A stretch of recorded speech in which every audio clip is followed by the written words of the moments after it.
You're Kibe Mungai, you're the chair of the Mount Kenya jurists. I'll introduce briefly. The chair is Ndegu Wanjiro. Yes. Secretary General is Ishmael Guringa. I am a member and one of the legal advisors. We shall speak to the issues that you want to speak. There'll be 3 of us, starting with... You have exactly 15 minutes. It's now 1 minute to 5. So by at 5:14, at 5:14, including question time, at 5:14 will be done. Okay, we start with my colleague Fanya Mambo, followed by Ishmael. Then we shall try to be very quick so that we can cover a lot of the memorandum that we have presented. Just go straight to the issue. Don't introduce too many issues. Go straight to it. Thank you very much. This is Fanya Mambo Kinuthia, the organizing secretary, Mount Kenya Jurists. For us, it's very simple. I will tackle only the part on taxation. And because this has been spoken and it has been deliberated very well at this platform, I wish not to belabor, to repeat what the other people have said. But there's one thing that we have come up with as a proposal as Mount Kenya Jurists, saying that out of their 100% salary that every Kenyan gets, 70% is sacred. That no government should touch that 70%. So we want it to become a constitutional provision that you do whatever you're going to do with 30%. Even God who created the universe is only asking for 10% from us. It's because he knows there's a limit. And you know, God hasn't changed for thousands of years. He's still taking 10% from the world. Na by that tunapeleka kwa hiari yetu. He's not forcing us. So we are saying that subsequent governments need to be aware that Kenyans are at a point where they feel that 30% is enough. And any administration that is not okay with 30% should leave office for those people who are okay with taking less than 30% taxation from Kenyans. Secondly, on the same issue, you see our constitution provides for freedom from servitude. If you read today's standard, Kenyans have become slaves in their own country because some of them are taking less than 30% of what they worked for. And let me tell you, there is an administration that thinks that every time you want to build anything as a government, that the resource for the building of that thing has to come from the pockets of Kenyans. And Kenyans are telling you that as a mother, if you ask a mother, the mother will tell you buying a tennis ball for my son is more important than building houses for the Kenya Kwanza administration. So Kenyans are at a point in place where they feel that their taxes are sacred. And their salaries are sacred. And 70% of what they make should go to themselves and their families. I do not want to belabor that point any further because it has been spoken and said here by very many people. But for us, it's about setting a ceiling. Beyond this, government cannot go. We are ready to give you your 20%, 25% if you are more generous. You've done well so far, trust me. The next one. Chair, I know that this is a committee that is suffering serious time constraints, so I just wish to address our concerns to just 2 issues. The first issue is on the limitation of boundaries. And in this, we'll only address the issue of what you can call urban constituencies. And a case in point is Uasin Gishu. So what we want to say is that there is an urban population that is always disenfranchised or there is voter dilution.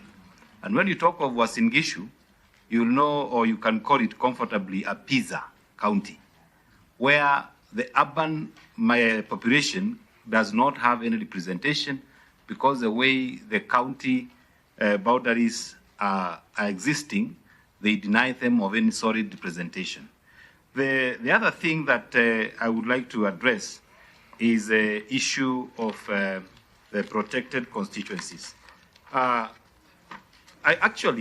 This is a fallacy, because if you look at these units you call constituencies, they exist within a county. And the so-called protected constituencies, especially in the Mount Kenya region, exist in counties which have the liquid population quota to form the number of constituencies that are currently existing. So if there has to be any border delimitation, then the same should be calibrated to accommodate the same number of constituencies, borrow award here, donate award there, and you remain with the same number of constituencies. I believe that this committee comprises of literate people, and we have submitted our memorandum, and let me not lead through and donate the rest of the time to my team members. Thank you. Chair, we have 5 bullet points for the remaining time in order to do justice to the long memorandum that we have done. The first issue, I think that it is fair, would be to start on the issues of the Jubilee Party. Chair, the reason why we are here as representatives of Mount Kenya jurists is that we have heard when Azimio was presenting that Jubilee Party have come before this forum. Instead of coming to speak to the issues that is facing Mount Kenya counties, they have come to say how they are being fought and rebellion caused in their people.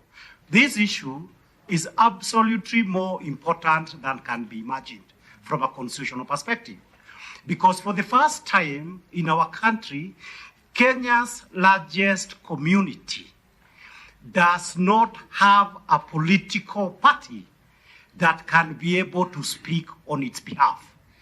The last time, during the colonial time, during the mid-1980s, during the era of President Daniel Arap Moi, when the Kikuyu community was disenfranchised economically and politically, you had serious constitutional crises that occurred.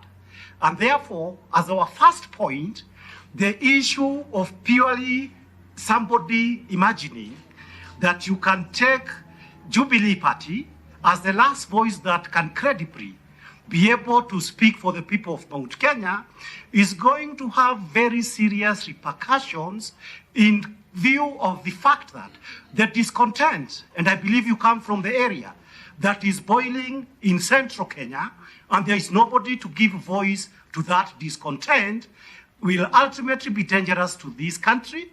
And it is a reason that earlier on, you may have an attempt that when discontent boils, young people will start to be called Mungiki, and you'll have another round of extrajudicial executions that have occurred previously in this country.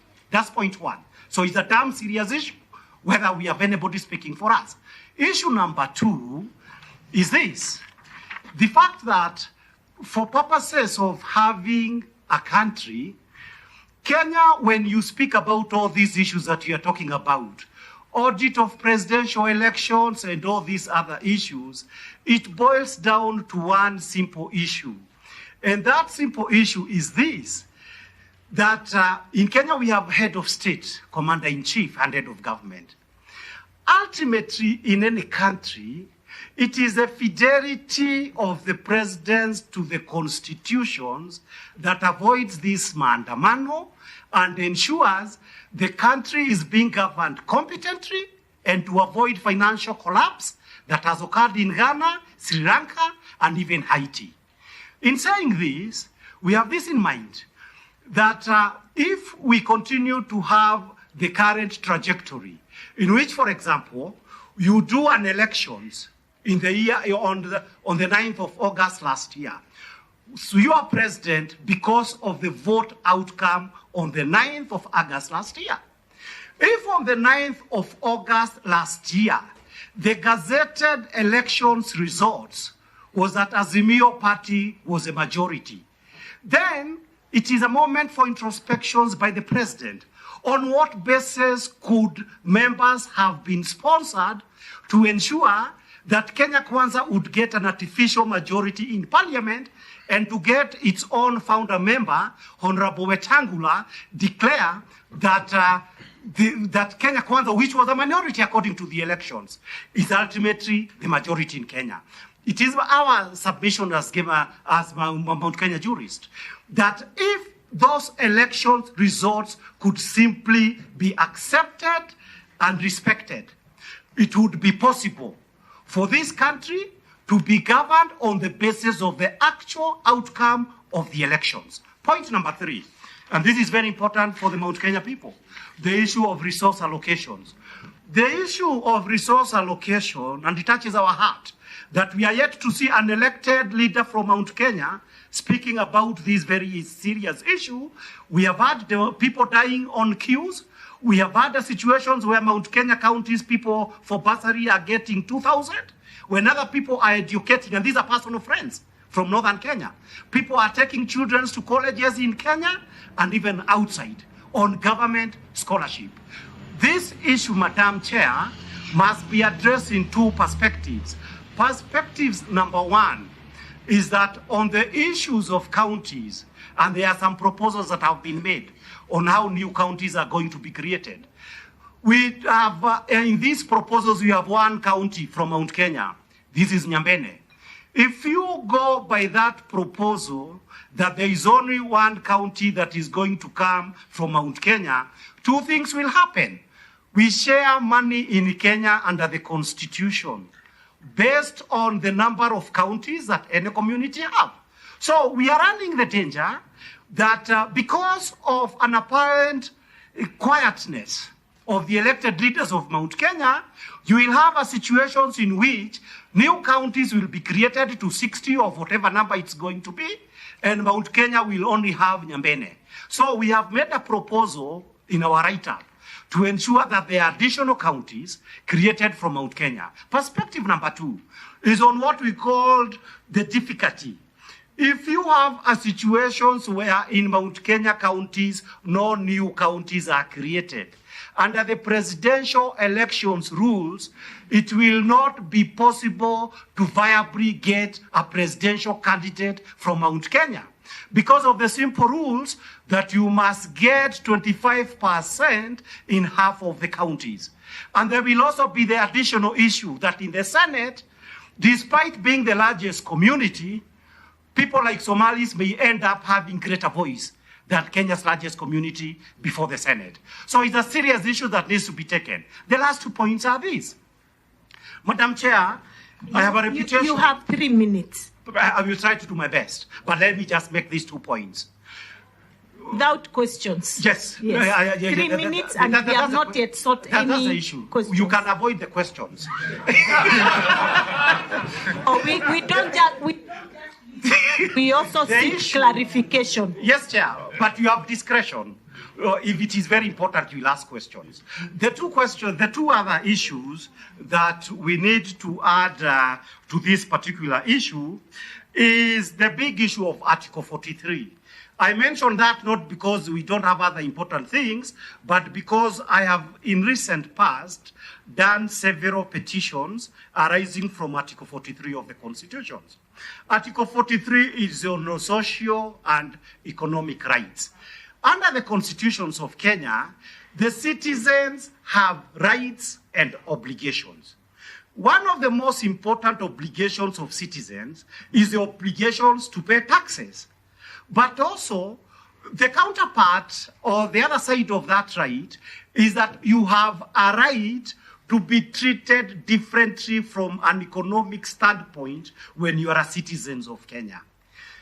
Arising currently from the point of view of the people of Mount Kenya, we have seen very serious incidences in which the whole of Kamukunji, the whole of River Road, and the whole of this trading center in central Kenya are dying. Why are they dying? Because the government of the day is increasingly making policies that these so-called hustlers who supported it are making it very difficult for them to live their lives in dignity, to support their businesses, and to be able to engage themselves. And therefore, it will be important, and I offer in this regard, to do even a supplementary memorandum, that certain laws that makes it possible for the Chinese and other foreigners to thrive in Kenya need to be amended so that we can be able to cure the problems that is boiling up in central Kenya, that sooner or later, youth may be called Mungiki in order to, that this problem does not come out. Final point is on what I called the risk, and I wish this committee succeeds. Why? If this committee does not succeed, the chances of this country falling into a very serious constitutional crisis is very high. Haiti could become a joke. Why do I say this? And please listen to me, Chair, for 2 minutes. I said this. No, Kibe. I need to explain that I have received a lot of money. Madam, 2 minutes, yes. Just go straight. I'm going straight to the issue. Those issues that I'm saying there is emerging constitutional crisis, I was paid a lot of money by Kenyan states to be no, please keep proceed. Point one. Proceed. I was not talking to Aaron. Point one, Chair, is this. There is a legal order that was made in March 2012 to create the current constituencies and wards. That legal order is expiring or lapsing in March 2024. What that means is this, that no other elections can be able to take place in Kenya until you have a new legal order. We do not have IEBC. This is a process that must take 2 years, and under the constitutions, a new legal order must exist 1 year to the elections. Mm-hmm. So the point I am making is that there is no luxury of time, and we are careful. If we are not careful, in Haiti, the crisis patry is there because you did not have a presidential elections for whatever reasons. In Kenya, a legal jam may take you to this crisis. We've had you. That's a good point. I have 2 points to finish. On that issue, it's an important issue, Chair. Just two. But he's just made the point that the committee doesn't have the luxury of time. Yes, but that's why, because you understand, I want you to understand one thing. We have 7 other groups behind you who will feel so bad on us that we've kept them. Senator and they don't get a chance to ask. A lot. I am sure that very few constitutional lawyers have spoken before you. Let me just make 2 points. Just 2 points. This committee treats all Kenyans. Can I give you 30 seconds, Kibe? 30 seconds. The second issue. Yes, 30 seconds, kindly. Under the High Court judgment, it is required, and this goes to Parliament, it is required that a law be made for purposes of how we delimit locations and sublocations. Parliament has not done this, which is necessary to facilitate constituency boundaries. Final point, therefore, is this, that when we talk about the totality, Chair Lady, of all these problems that we are talking about the economy, so many countries, we keep talking about state failure. From a constitutional point of view, state failures can be triggered by economic factors, and it can be triggered by political factors. These factors, the circumstances that will conspire to create them are already in existence in Kenya.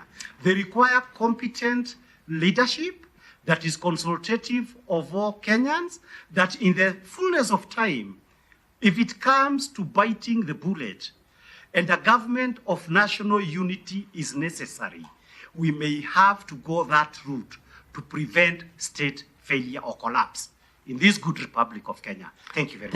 Thank you. I think now I'll seek clarifications, questions. Just one. Yes, Wandai. Mr. Wakili Kibe. Yes. Yeah, I hear you. And you make the case that as we speak, the Agikuyu people have got no political party that they could call their home.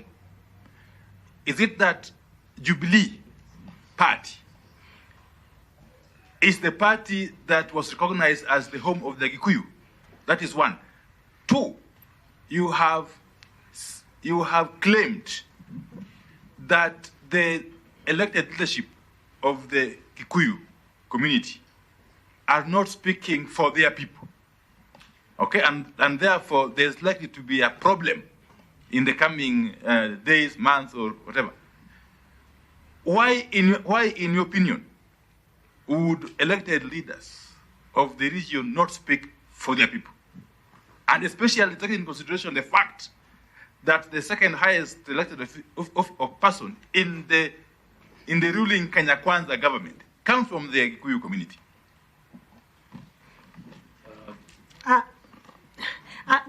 Okay, Senator Ron. You can go first. Yeah, I just want to say this. And here I won't talk about Kikuyus, I'll talk about Gema. Is very well represented in the UDA party.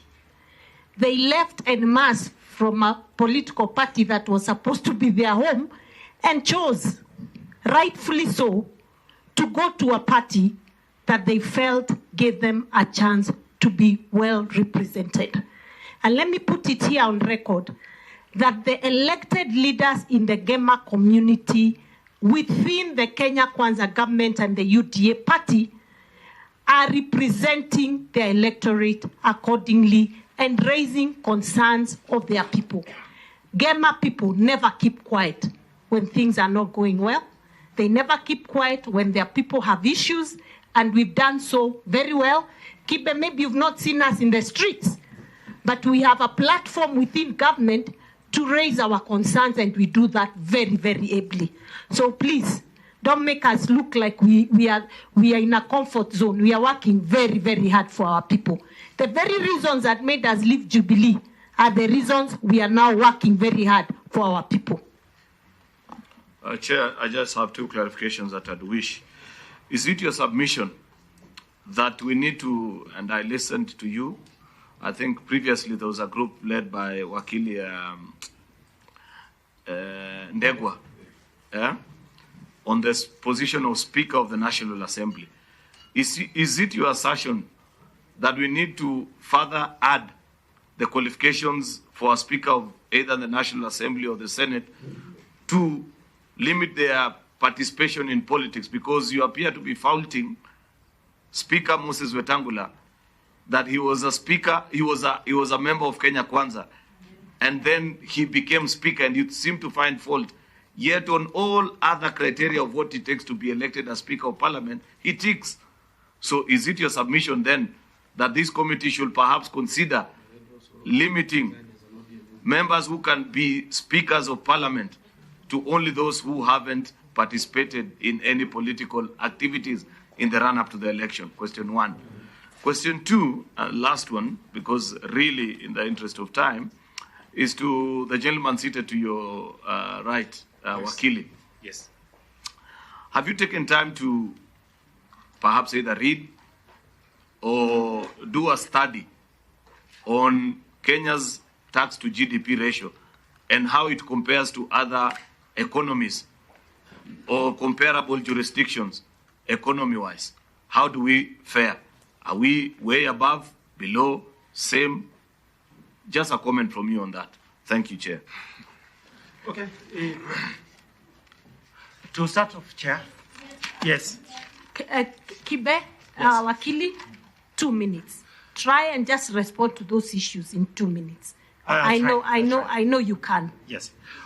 On the question of Honorable Wandai, the issues of Jubilee, numbers don't lie. A bigger portion, according to the declared figures, were in UDA, in Gema country. The other people, which includes myself, about 30% of the Gema people were also in Azimio. That minority, if today, where the majority went, they are no longer getting economic justice for our people, it becomes the obligations of that minority to be able to speak for our people. That minority is represented by Jubilee. And therefore, if one wanted to ensure that a certain community cannot speak for itself, it would ensure I have the majority, now I kill the minority. So it's an existential issue for the people of that region. On the issues of leadership, why have the elected leadership, they are not speaking for the people, led by Rigiji? I believe the Deputy President, whom I respect a lot, every time that opportunity has come, including the President going to Sagana and elsewhere in central Kenya, the newspapers themselves say that he was telling people, let us keep quiet, let us not raise hula baloo for the President, that is our government. Before here, unless the newspaper and the media are not stating everything, we are yet to see where Kenya is being discussed, and I challenge them. apart from memorandum like this, which memorandum we can be shown that elected leaders have presented and said, these are the concerns of the Gema people. I have not seen it. I challenge anyone with it to lend me a copy. I represent Governor Marile, and she knows we have a long history. But on this, I wish, and we only hear Governor Marile for only one reason. I would have been very happy to be in the office doing my normal legal work. But the same people who have seen a lot of us on national television speak about community issue, when they were faced with the reality that our elected leaders are not going to present our issues when Kenya is being discussed, it was a collective wisdom of the local population. Go and say something about the problems that we are facing. So I wish you to do as much as you can now that you are co-chair, but as of now, our issues are not on the table. Aaron Cheruyot, Senator, he asked about the issues of Honorable Wetangula. Let me start by saying that I am involved in a case where his own election is being challenged. But I'll only discuss one issue because you've asked whether there is need for legal amendments. There is no need for legal amendments. My friend Hassan Omar is aware that as Speaker of the National Assembly, and even the standing order says that, the most important duty is that of impartiality. And impartiality means that it's a matter of substance and positions you have held that you can be able to be a fair arbiter of the proceedings that are there. It is our belief that as of now, and this is the last point, Speaker Wetangula has conducted himself in a manner by his rulings and decisions that impeaches his credibility and impartiality. And thank you.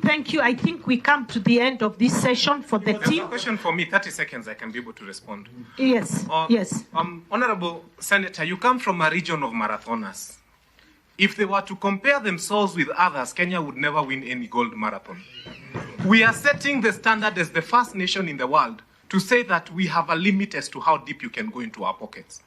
Our salary is sacred. We do not want to get to a point where government is taking more than what we are earning. Because we said it very clearly on TV then, they can take their salaries, we take the taxes, if that's better. Secondly, I'd like to say this. The countries that they want us to compare ourselves with, there is something about ease of earning. That in those countries, like for example, if you moved to the US today and you started cleaning rooms, you are certain that you can get an equivalent of, for example, 10,000 shillings every day. It is consistent, it is there, you just need to wake up and you will make it tomorrow as long as you work. In this country, the biggest job that people do in industrial area is looking for work, not actually working.